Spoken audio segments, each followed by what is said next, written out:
consciousness in action, and you are taking action into your consciousness by tuning into Contact Talk Radio. And on tunein.com, Ping.fm, and UpSnap Mobile. Contact Talk Radio.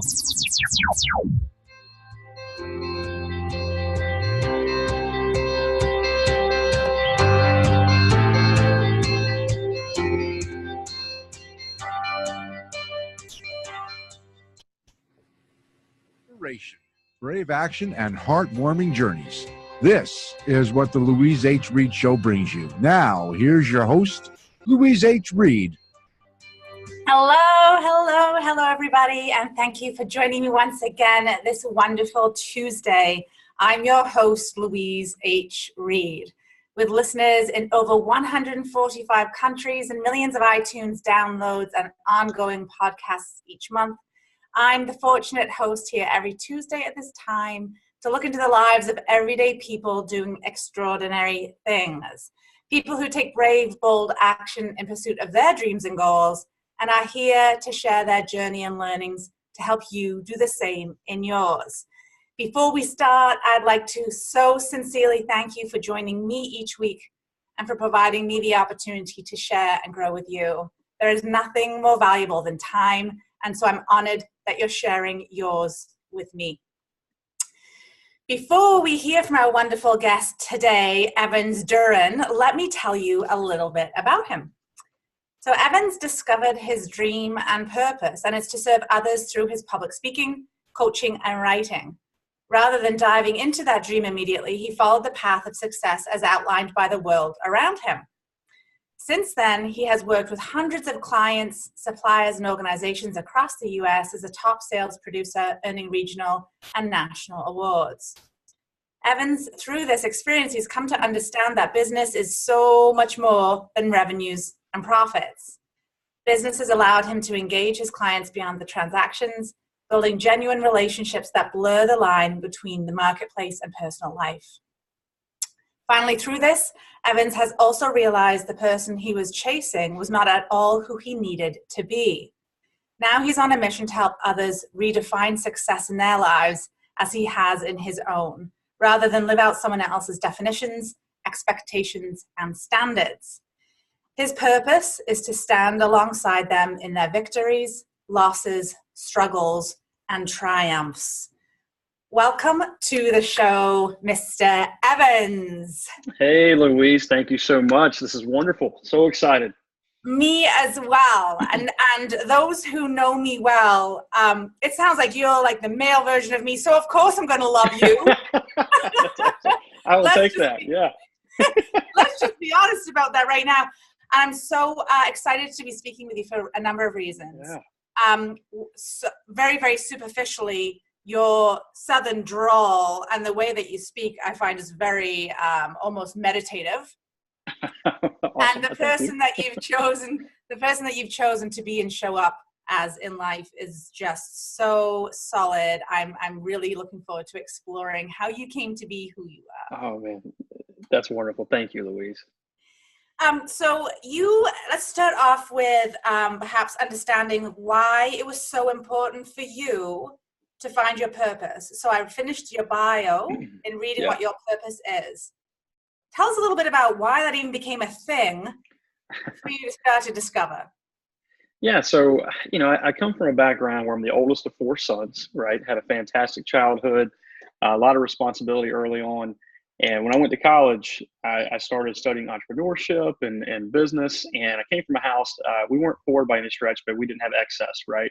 And so in my mind, the idea was go to school, get a job, become a Fortune 15 CEO, make millions of dollars by the time you're 30, be important, and life is fantastic, right?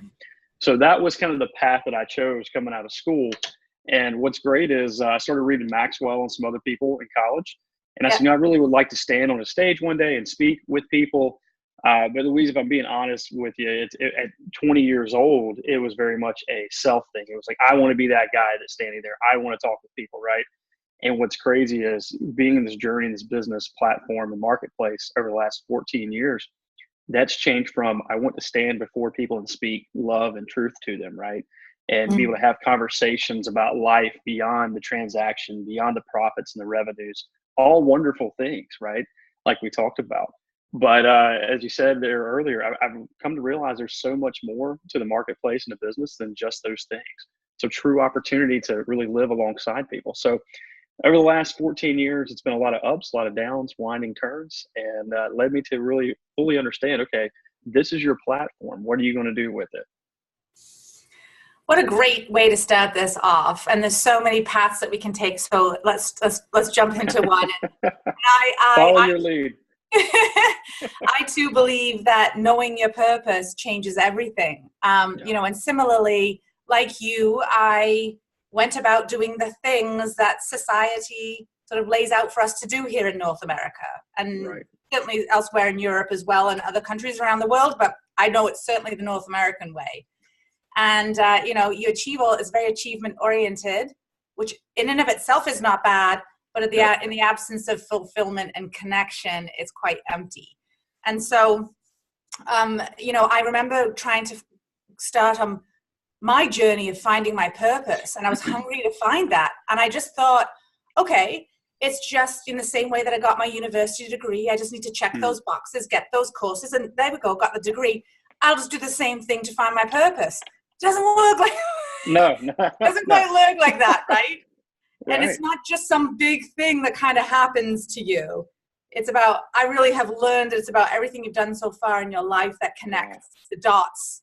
So perhaps you can share with us and my listeners a little bit about how you started to find that, right? So you've obviously felt this sort of something simmering in your soul that, okay, there's something not enough here.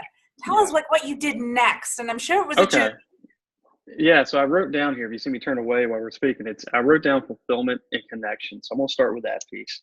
Coming out of school, right, as a 21-year-old young man, I went to work for a Fortune 15 company. So I was in the medical industry, selling supplies and equipment, doctor's offices, hospitals, surgery centers. And what was insane was it was a really good living at 21, 22, right? Right. Fantastic start. I had amazing people pouring into me that have been doing this 40 years longer than I had. So it was an amazing education. But what I found was, again, it was that chasing the dollar mentality, right? And again, it's the oldest of four sons. I thought, this is my responsibility. This is what I'm supposed to do. This is the path you follow. You have to have it all mapped out and laid out. I'll never forget standing in a doctor's office in Kingsport, Tennessee. And I walked in one day and the room was just a heavy, heavy kind of feeling. And there was this lady standing there and she turned around. The next thing I know, she's sobbing on my shoulder. And you got to think, I'm 22 at the time, right? So I'm just kind of stuck. I mean, Louise is like, oh my gosh, what's happening? I didn't know what to do. And all I could do was like wrap my arms around her and give her a hug. And all the other folks in the office were staring at us. And there's this one lady named Loretta, and she just shook her head. Yeah, just I'll tell you what's going on. And so all I did was just said, are you okay? And then, you know, she proceeded to tell me that her husband was sick. He'd been confined to a wheelchair, that she thought it was his fault, that he was battling all these things. And I just, you know, she just needed a shoulder. Yeah. And it was the first time early on in my career where I saw that there was much more to business than just that business aspect, right? You started talking about connection. That's where I really started to understand what it meant to be connected to the people. These are folks that I was seeing day in and day out. They were helping me as a young man start my life. I'd just been married, just bought a house. So they were helping me in turn kind of move economically, right? But they were teaching me what the value was of connection behind the business.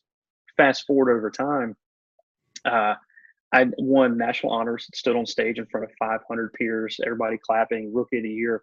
And quite frankly, Louise, it was very intoxicating, right? I want that moment every day, right? Where everybody's standing and clapping, and so I chased that moment again a lot, right? But I'll never forget a gentleman named Scott Cole, who ran our surgery center team. He came to visit me in Tennessee after we'd all left and gone back. He said, Evans, you got to understand something. He goes, be excited. Love the fact that you achieved it. But guess what? There's another one next year. You won't be the same one. And I started laughing. So, and again, teaching me to understand like fulfillment versus achievement, right? But I will say that the fulfillment piece really came full circle over the last 24 months. I found myself in a legal situation where we were in a lawsuit, and it was not a fun situation. It was something we had to deal with from an employment standpoint. It hurt. I went through the range of emotions from bitterness to anger to not understanding. And I came out of it And the lesson that I learned was no matter what happens, right, there are other people doing things that are way more difficult than what I went through, right? Mm-hmm. They're living with more challenges and obstacles. But when it was all said and done and we got through that situation, I still had a platform in the marketplace to go speak truth and love with people and lean into their lives. And that is how I really came to understand fulfilling what that calling is. I love what you just said. Speak truth and love to people and lean into their lives. So I just needed to repeat that. I just want to sit with that for a second. I mean, talk about fulfillment, right? I got an email from a client yesterday or the day before, and it made me cry. Mm. And I said to my partner, Jay, who you know Jay, I said to my partner, when I've received many awards and wonderful emails from those I've supported in business saying, you know, thanking me for the job that I've done. And they've gone into great detail and it feels great. I want to be of service to others. Right. But I ever cried in a message that I got from someone because it was so transformational in that, you know, they shared such a transformation that they experienced in their life. That's when you know you've got struck something, hey? When you've got that's that magic zone that you've really been able to hone into. And I also appreciate you sharing what you did in terms of, you know, the legal situation you found yourself in. Not for the purpose of wanting to dive into that at all. You probably can't. But what I have learned too, and I feel like the more stories that I hear and the more that we share with one another, that people's pain often opens up a path towards their purpose. Yeah, I would totally agree with that, Louise. And it's funny because I look back and as painful as that moment, that was a little over a year of my life, you know, and I'm married with 2 little boys at home and my family's important to me. And it was tough, right? And there are things where, you know, I wish I'd been a little bit more present here at the house during that time, but my mind was occupied.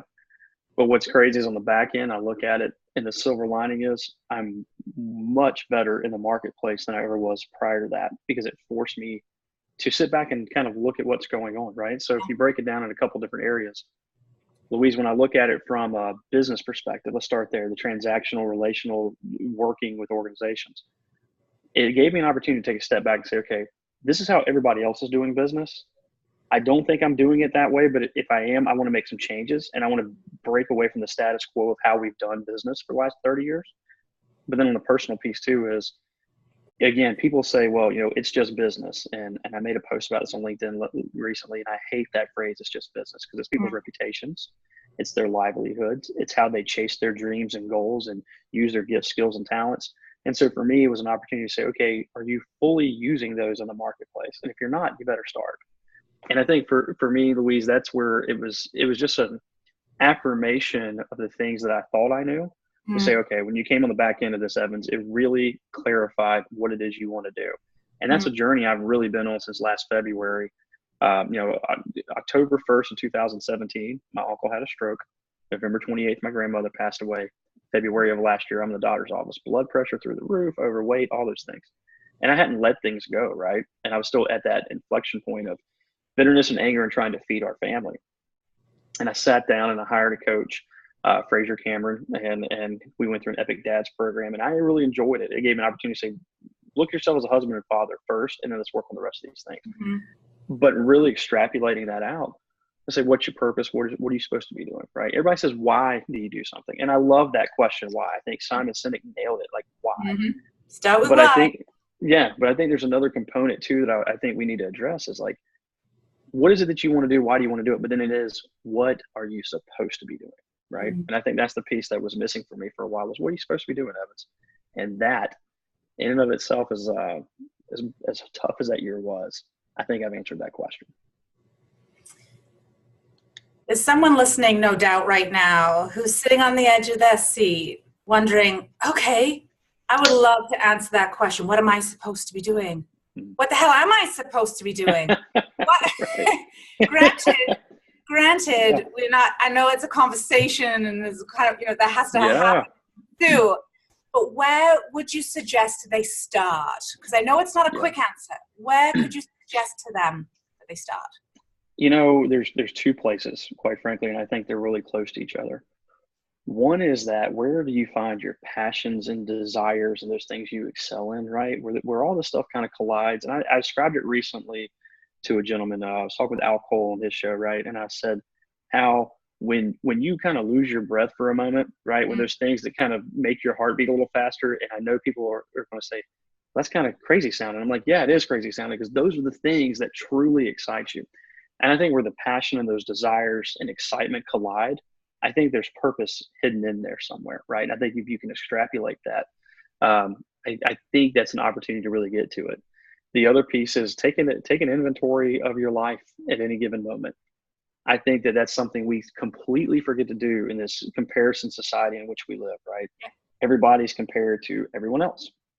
And quite frankly, we do it to ourselves a lot of times, right? I saw a gentleman put up a fantastic post on LinkedIn this morning about vanity metrics, right? And again, it's how many likes, how many views, how many comments, how much engagement, and we can easily get sucked into that. But when we sit down and we take a real good look at everything that we have in our lives, I'm not talking about possessions like, houses, cars, things like that, but the people who love us, the people who are there for us, the relationships we've garnered over time, and just how we've been able to serve and others have poured into us. I think that's a real good place. Again, where do you excel? Where are those things that get you excited? And I think those two things together really start helping you understand what it is. I think those are great pieces of advice. I love the diagram as well. I actually use a Venn diagram. You might know, Evans, I can't escape like some of the science, and I've decided to I love it. Science. It's like I combine science and soul. So anyway, the Venn diagram is like the math piece, but the stuff in it is the soul stuff. And so I like to talk about the intersection point of what you love, what you're good at, and what the market needs. And where those all intersect is a fun zone to explore. Similar to what you're saying, the inventory, it's so valuable. What do you love to do on one side of the page? What do you spend most of your time doing? Like write it down over the course of a day and compare the lists. Yeah. It's really not as hard as we make it, right? It's not. And I think too, we talk about purpose and calling, and we want to make it this grandiose thing. And I think there is a grand plan for life, right? I think each one of us has unique gifts, skills, talents, design. But and Louise, tell me if you agree with this or don't. I'd love to hear your opinion on this one. Sure. I believe that there's a larger purpose for our lives, but I also believe there are many purposes along the way, right? There's a lot of little journeys within life's big journey. Does that make sense? Yeah.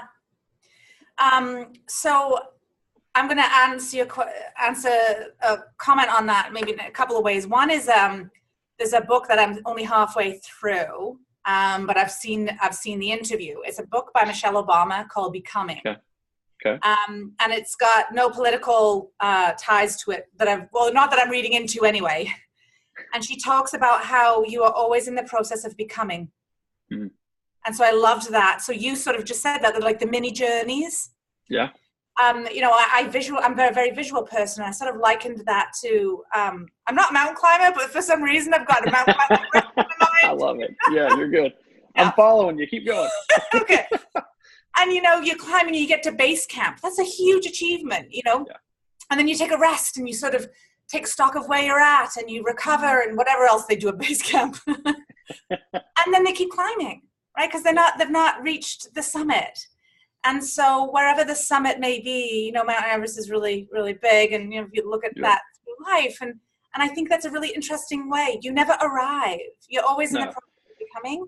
And so I completely echo your comment about, the mini journeys. And I think that's a really different way of looking at things, because it doesn't sound like you had that perspective in your early 20s, and I certainly didn't. It's funny. So one of the activities I did last year around March, I was asked to speak with a handful of folks that are really close to me. And the task was this: ask them where you excel and ask them where you fall short.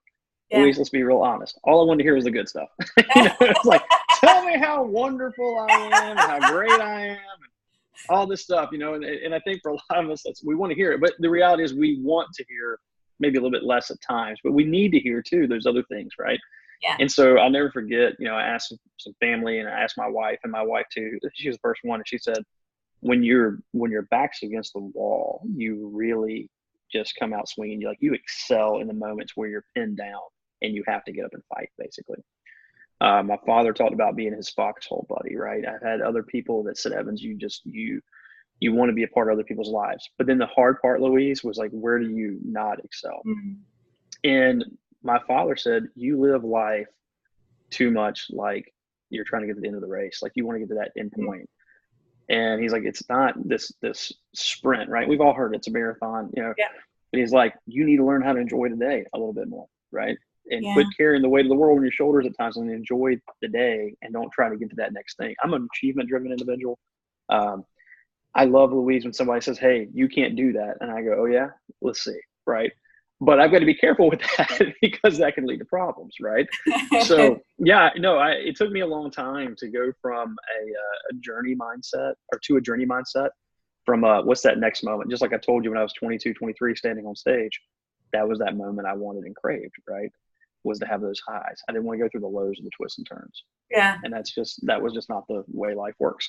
So. It isn't, and it's hard, maybe I'll pose this in a question. So yeah. Recognizing that you have to, we still want to achieve things in our Yep. life, but be more mindful and present in the moments. Recognizing that we still have goals and we still want to move forward in our lives, mm-hmm. and then still recognizing we need to be present and mindful in the moment. How have you figured out how to blend the two of those, right? So still striving forward, yeah, while inserting ease. And I might be asking for a friend, wink, wink. Well, it's a fantastic question, first of all. And I think the way you asked it may imply that I figured it out. And let me say that I have not fully figured it out. I have moments, like flashes of brilliance in my mind. I feel like, oh yeah, I got this. And then I get slammed back on the ground. I'm like, maybe I'm close. I'm learning all the time. I'll say this, Louise. It's funny. I think for me last year too, or I shouldn't say, I know for me last year, when I look at my children, right, they're 10 and 7. And there is a collage I made my wife when my first son was born for her first Mother's Day. And I think it's 29 or 30 pictures of this thing. And it's in a big frame outside the hallway, outside of our bedroom. So when I wake up in the morning, it's the first thing you see as you walk out. And I walked by it last year, Louise, and I walked by it for years. But last year I looked at it and I'm like, man, these kids are getting so big, right? At some point, my children are going to be gone, and they'll hopefully be chasing their dreams, and they'll be living their lives. And what am I doing well, and where am I not doing well? And again, going through that program last year and really looking at my family a little bit differently. My wife looked at me a couple months ago and says, 2018 was the best year you've had in 3 years. She goes, but you were home so much more. Yeah. And I said, yeah, because I've learned that if I'm giving, on a scale of 0 to 20, right? I thought I had to be at a 20 at all times in order to win in the marketplace. And I found out I need to reserve some for me and some for my family, right? So I've got to give more of me back. And it's just a lot of communication. I am be the first one to tell you, I am not the world's greatest communicator as a husband and father. There are times where it's tough, right? But it's continuing. My wife and I have been married 13 years. We dated for several years through high school and college. But continuing to say, here's where my mind is, here's what I'm thinking.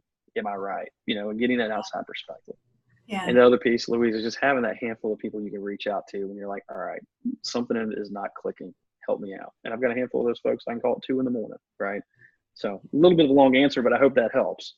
It was not an easy question. So if you'd had a short answer, I probably would have called you BS. I said it was no, good. So I appreciate your honesty, and I knew that you would be open and vulnerable. And part of the reason why I like to, explore that, or why the conversation went there, is because I think it's so important for us to be sharing that we still are, as I was mentioning a moment ago, we are in the process of becoming. Oh, yes. And we too are on this journey.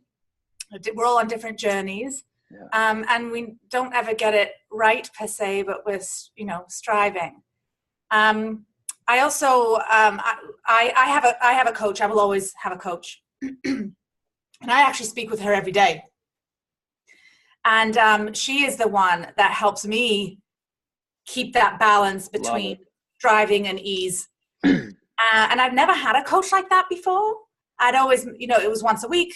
And I was uncertain about how this would work, but excited. Cool. Anyway, it's quite something. And so I think...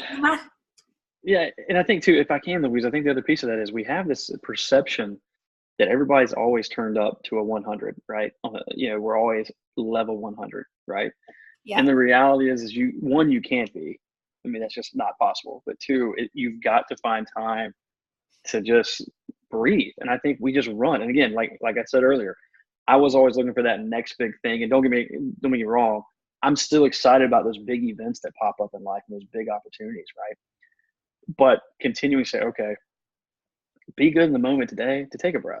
There's always going to be a list of things to do. There's always going to be a list of things that can be done, right? But to really go, okay, what's important in this moment?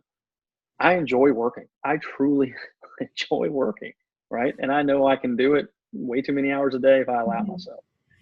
But I also love being around my children and my family, right? And there's got to be something that pulls you back, 100%. I absolutely 100% agree with everything that you've just said. So if we were to sort of look at your life holistically, which is what you're doing, which is what I think that many of us don't do earlier as we're trying to achieve and climb. Yeah.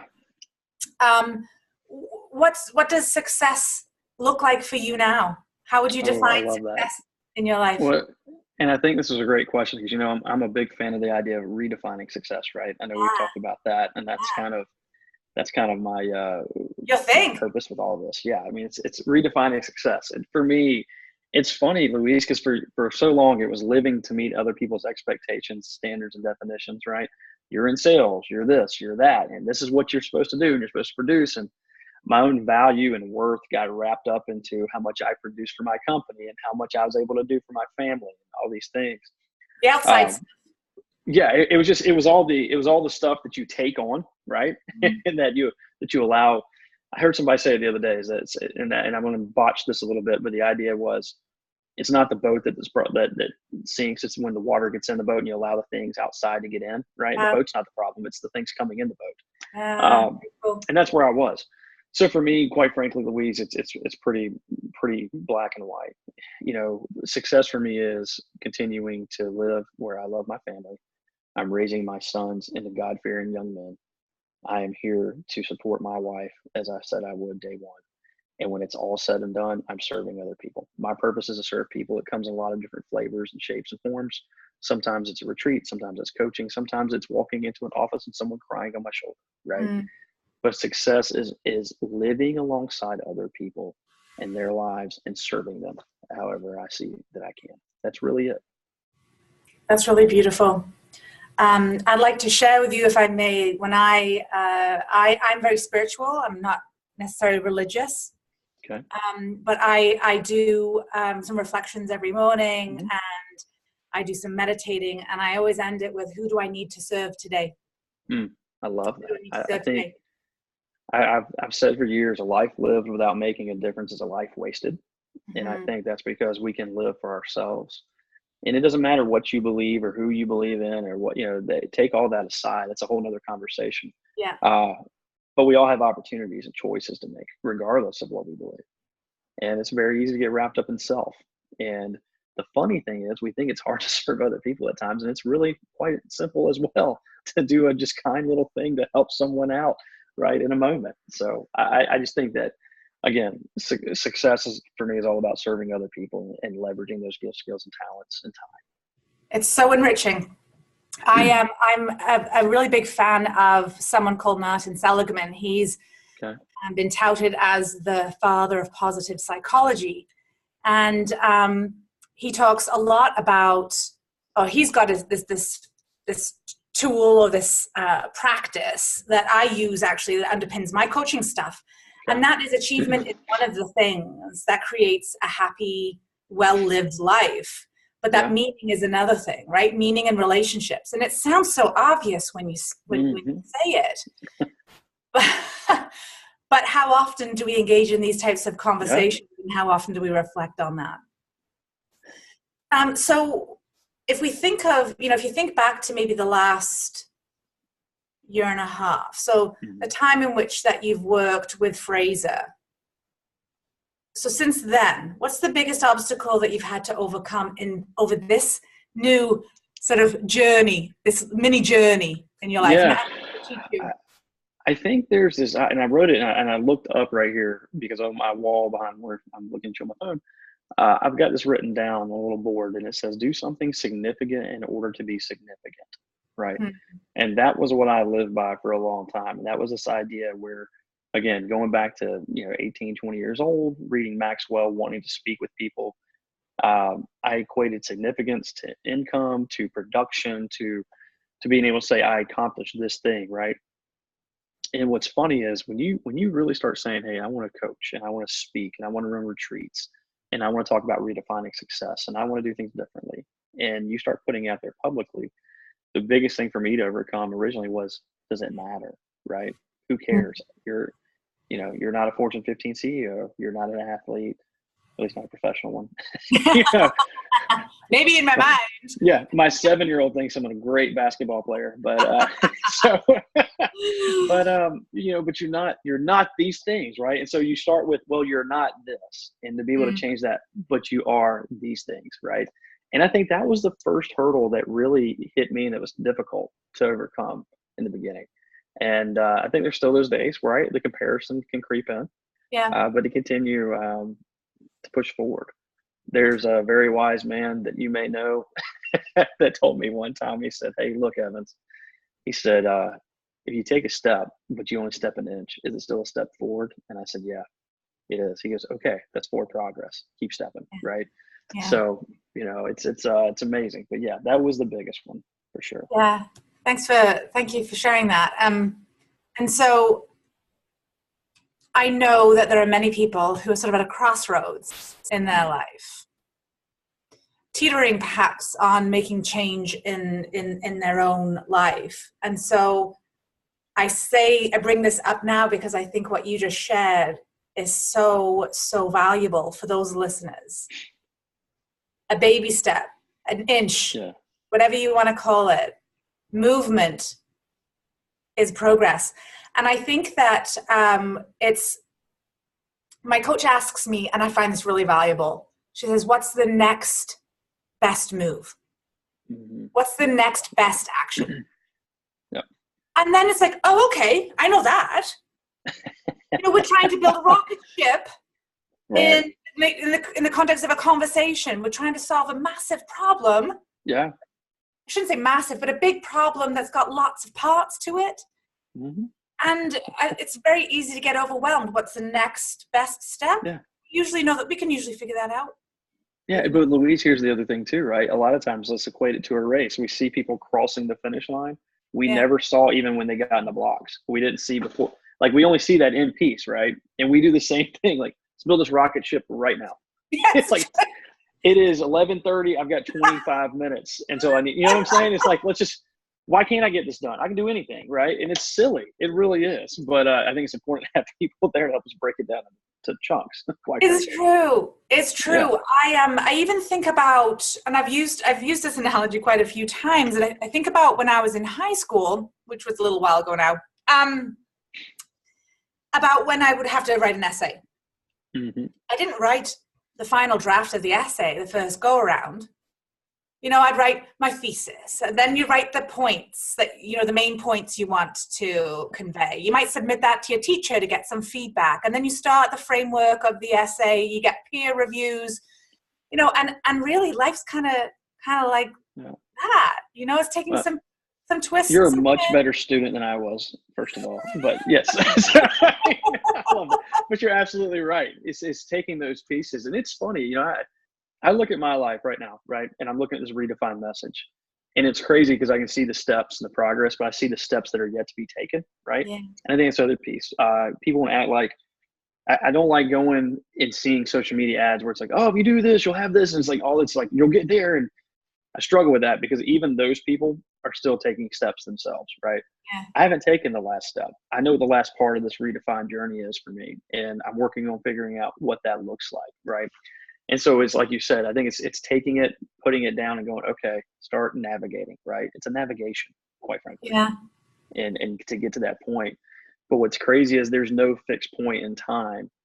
I think that point continues to move as our lives change. We have different people coming in and out of our lives, different seasons of life, different things that kind of catch our hearts and desires, right?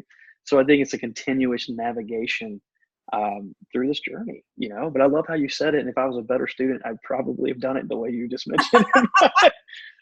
Well, if it makes you feel any better, part of the reason I got to where I did in my life, and it took me a little longer to wake up in my life than it did you, was because I just was doing the things that people told me to do. I thought, okay, I was good little Louise, good little girl. Yeah. Okay, that's what they tell me to do. Okay. Right. And so I think that we can, we can teach the curiosity out of our children. Oh man, that's great. Yeah. The individuality. 100%. Yeah. Teach the individuality and creativity out of our children. And I'm not doing any parent blaming. Like you, I had the best childhood. I'd go back and do it again if I could. I had fantastic teachers. It's more of make that comment for the purpose of reflection and looking back for being able to do something differently with my own children. Yeah. Well, it's funny. I've got a 10-year-old, and Louise, I think you comment on one of these at the end of the year. I've got a 10-year-old who's like a little scientist. He reads constantly. He loves reading. They're in the middle of a reader's challenge at school. And last week he read like 640 minutes. And this week he's trying to read, 1,000 minutes to win this competition. I'm like, son, oh, his mother, like my wife, Jamie, she reads like that. She loves it. It's not what I sit down to do first, right? The 7-year-old, he's my little come by you, karate chop you, keep going child. So it's hysterical because like at Christmas, we started doing the Mentos and the bottle, like the Cokes where you drop in the Mentos and it splashes out. I saw those videos. Yeah, so yeah. And then it turned into Mentos rockets where we tie it up and we shake them and you throw them on the ground, they explode in the air. So the 10-year-old Louise is going, hey, Dad, let me tell you how this works. And the 7-year-old's like, who cares? Make it explode. Just make it go higher. And so it's hysterical because I'm kind of like the 7-year-old, like, yeah, throw it down, make it. But I'm like, man, my 10-year-old continues to love to dig and reach in. He loves Mythbusters and all this kind of stuff. And I'm like, man, he is his own little person, right? And foster that and not try to make him something else, because that was not me at 10. I was inquisitive, I'd like to think, but I love sports. I love baseball. And that was what I did. And so continuing to give them the avenues to be their own little people early and not strip away the things that make them unique, right? I think that's the other piece. My wife asked me one time, she goes, what if he doesn't want to play baseball? That was my first love and passion. And I kind of like hung my head down, like, I guess he doesn't have to play, but the reality is if it's not his thing, then I want him to find his thing, not his dad's thing, right? Because too many of us live like that over our lives, for sure. It's like the passion that you feel for baseball. You want him to find that passion for something. Right. Yeah. Right? But we often do try to channel it. I mean, truth be told, so I'm from England. I live in Canada now, but truth be told, I wanted my boys to play soccer. They were in soccer for quite a few years. I even coached them. One year, that was how I got them to go re-enroll, was I said, I'll be your coach. But the strong arm only worked for so long, and yet they found their passions elsewhere. And I suppose you and I find ourselves working with people now who are seeking that. So who do you get your inspiration? How do you get your inspiration? So there's a lot of people who poured into me in my life, right? Like I said, I had a fantastic foundation as a child, right? From my parents to grandparents. I was fortunate enough to know several great grandparents, which a lot of people don't get to do. I watched, I'll use this for an example. My grandfather has a farm in South Georgia, and he's in his upper 70s, and he still farms, right? And I remember being a kid, and I would go down there, and we lived in the same town for a while, but watching him plant a seed in the ground and nurture it and take care of it and put it even before himself at times, right? Like there were times growing up that we go stay, you didn't get to eat breakfast until you went and fed the animals. Like, you know what I mean? It was like, it was serving, but it was a different kind of situation, obviously, but it was taking care of that which is entrusted to you. Right. But watching them work that farm and then yield a crop at the end of it. That taught me so much about working and sacrifice, discipline. And I am not the most disciplined human being on the planet. Let me just be very honest about that too, right? I'm still a chaos person. I don't really love structure, Louise, quite honestly. I think that's why Jamie and I do so great together, because she's extremely structured and organized, and I am like, you'll lose a child in my backseat kind of thing. So early on in my family, both my mom and father sides were fantastic, and the people who poured into me from executive business leaders to other folks that were, customers. I've had just a ton of folks, quite frankly, just pour that into me. And I love to hear people's stories, right? And so I like to take a little piece of everyone that really connects. And I think you kind of keep it with you, right? So for me, that's been a lot of making up the inspiration and desire to move forward. I had a fantastic professor in college named Norman Scarborough, who taught my father 20 years prior. I got to see him about 3 weeks ago. I stopped by my alma mater, I happened to be driving through town. And he's still working there teaching, right? Wow. Inspired my entrepreneurship side. He got me into a situation where I ran a concession stand for the baseball team. And I had my own contract at 20 years old with Pepsi. And they brought out a little trailer, and I had to go buy all the stuff and have my own credit lines, and it was fun. So all these people inspired me there. But then also there's been other, I call them mountain men and women in my life, people who are just huge from a faith-based perspective, right? That have poured into me and really helped me develop my own sense of faith and understanding in what I believe. So all those things wrapped up, and then there's still the people that I find every single day that are brand new that pop up on the Instagram, or LinkedIn feed, or any kind of social media platform that I look at and I go, wow, that person's story either struck me or something they said struck me. So I have a great foundation, but I try to stay open to pulling it in when I see it out there still too. I think that's beautiful, because that's what will allow you to continue to grow, evolve, and connect. Yeah. Right? When you can pause enough in the busyness of life, in the busyness of our minds, pause enough at moments to notice. Yeah. To listen. Well, and it's funny. I can't just name. That's why I keep thinking. I'm like, there's not just one or two people. Yeah. I've been fortunate. Again, mom and dad set the anchor, and then there's a lot of people that follow.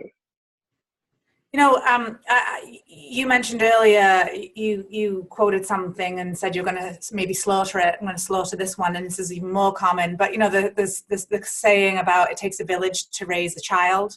Oh yeah. You know what? I'm still growing up. I feel like, and so to your point of community, yeah, it takes that community, whatever, and that community consists of all sorts of people. Yes, certainly people have come before you and have created that foundation. But as you continue to grow and evolve, you still need that community and support of people to yeah. Well, and Louise, I break it down. I tell people when I coach and some of my programs, it's like we live in buckets: your personal life, your career, your relationships, and your service to other people. And we bucketize things, right? But what's funny is you're one person with 24 hours in the day, like everybody else. You have a finite period at the end of your life. It's like time isn't infinite for this, right?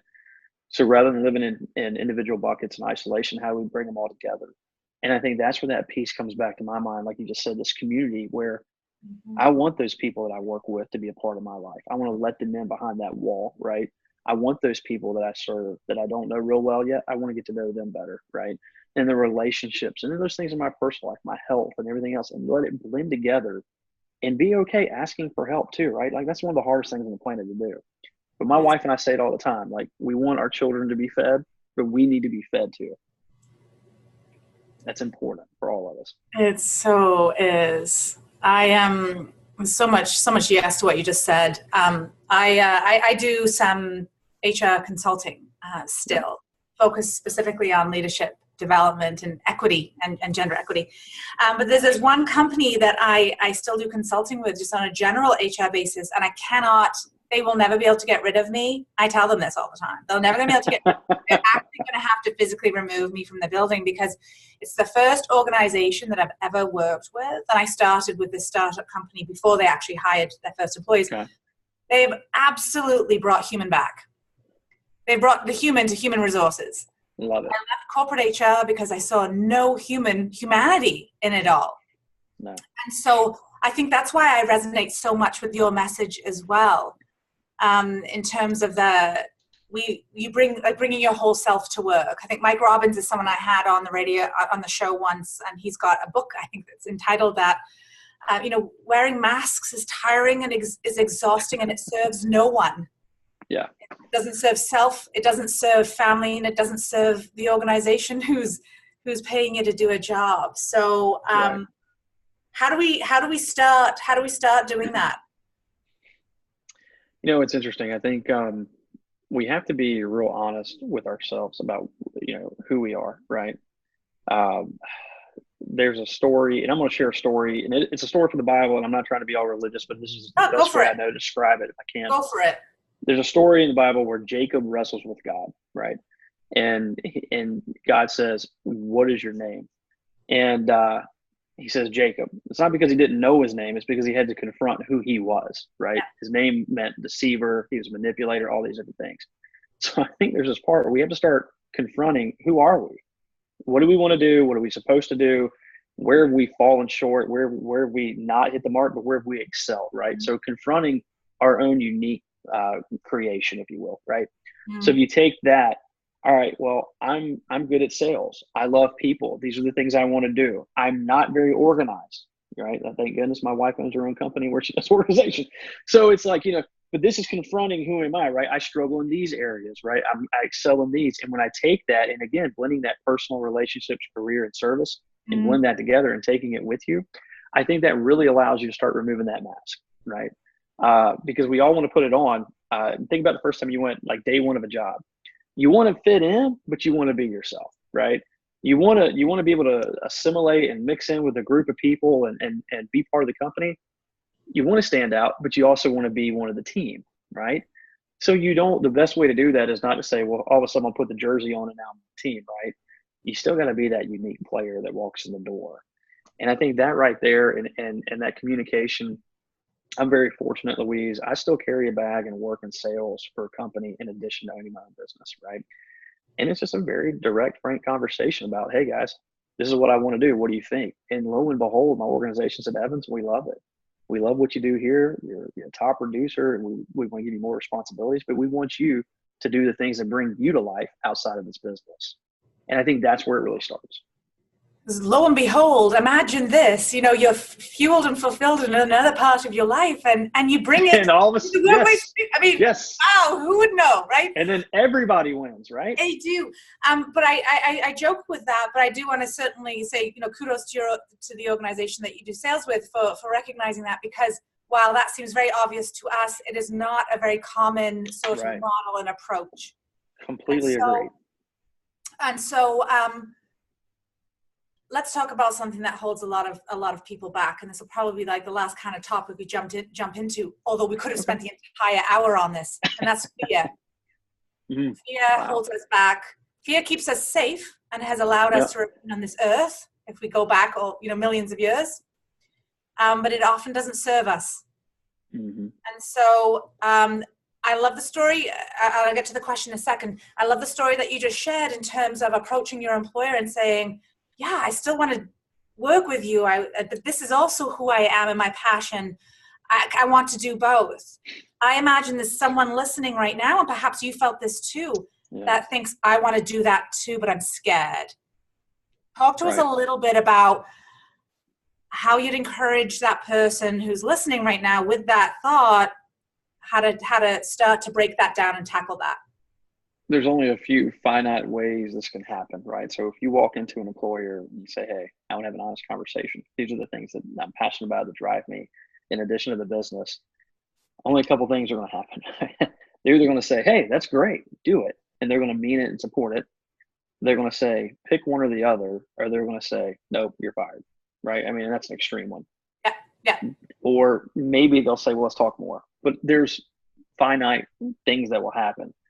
And quite frankly, I told a gentleman yesterday, we were talking, a friend of mine's traveling around the world right now, and he was talking about coming back home soon and looking for a job. And I said, hey, wait a minute. You can always find a job, right? Like I'm not worried about you finding a job, quote unquote. I want you to continue to pursue passion and that purpose and find something that fulfills you, right? You talked about fulfillment and connection very early on. Where do you find that? So I would say, just what's the worst that could happen? right? Truly the worst that could happen is that you no longer work there. Okay.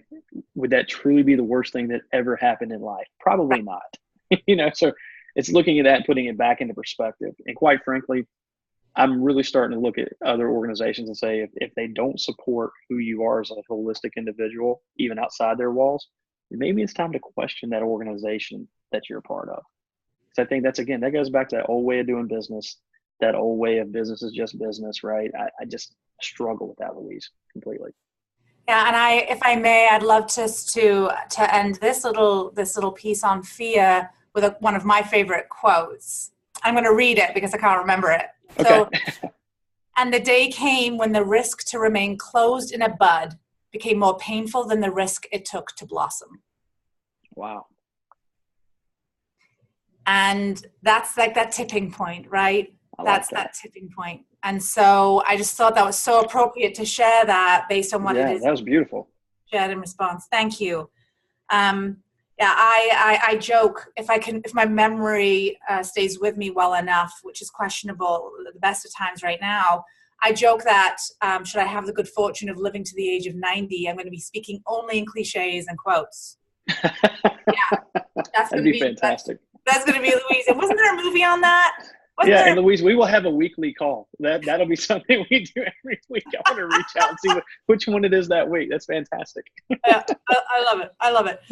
So I'd like to now, before we close up the hour, I want you to share a little bit more about what you have coming up, how it is that you serve others more specifically. So if we've got listeners right now thinking, this guy's cool, how can I find him? What does he actually do, and how does he help people? Absolutely. So the best way to contact me is one of three different avenues, right? There's the website, evansduren.com. There's a big, giant contact me button right there on the front page under my picture. Put your name, email number, anything you want to talk about. And quite frankly, it doesn't even have to be something where you're looking for necessarily a coach or an actual engagement, but just want to reach out and connect. I love talking with people, meeting new people, hearing their stories. So I highly encourage that. Also through Instagram and LinkedIn as well. LinkedIn is a place where I continue. I mean, Louise, that's where we met, and that platform has been amazing. A lot of people say, well, I'm only here to do business. I'm like, well, if we do business, great. But more than that, that's a place where I get to go pour back into others and try to pay it forward a little bit. And keep sharing my thoughts and ideas and my heart with other people that are sharing theirs. So I would love to connect with people, whether it's from, hey, I'm looking for a coach, whether I'm looking for someone to come do some speaking, and that can be to a team, an organization. There's a great ways to reach out and contact me. We're also going to be running I'll include those in the show notes, by the way. Okay, cool. So Thank you. The website and handles to contact Evans via social media will be that. Yeah, and then we're running some retreats this year and some other events. I have my first retreat coming up for the year down in Charleston, South Carolina next week. And then we're going to start moving around the country. So we're locking in a West Coast location right now for second half of the year. And these are places where we're having redefined success, right? It's getting people under one roof for 3 or 4 days in a unique destination. No more hotel, black linen tablecloths. Let's go have an omelet breakfast if we're lucky downstairs. But to really dive in with people in an intimate setting and experience a really cool area we're in, kind of one of those experience trips, not just in the walls of a hotel. So coaching, speaking. True connection and transformation. Yeah, absolutely, Louise. We want to do it differently, right? There's a lot of people out there who make promises of I could change your life. That's not what we want to do. We want to help folks just reshift and refocus and ultimately redefine what success is for them as a unique creation and a unique individual. Fantastic. And so there'll be information as well about that. If something has piqued your interest at all about what Evans has shared, whether it's the retreat or anything, just a gem that he has shared today, please reach out, see the show notes. Evans, thank you so very much, truly from the bottom of my heart, to have spent this hour with myself and the listeners. Yeah, it's been amazing. Thank you very much, Louise. My absolute pleasure. And as always as well, I want to thank all of you, my loyal listeners and followers, and remind you that information about my radio show and all of my guests like Evans here today can be found at louisehrreid.com. Also, a big shout out to my producer, Cameron Steele at Contact Talk Radio Network. And finally, I'm here to highlight and showcase people who are taking brave, bold action, whose actions have a positive impact in our world. With that said, I'd like to encourage you all to be brave, be bold, and be happy. And in the words of Evans, I challenge you to redefine your success. Until next Tuesday at 11 a.m. Eastern Standard Time, I'm Louise H. Reid, wishing you all an amazing day. Goodbye, friends.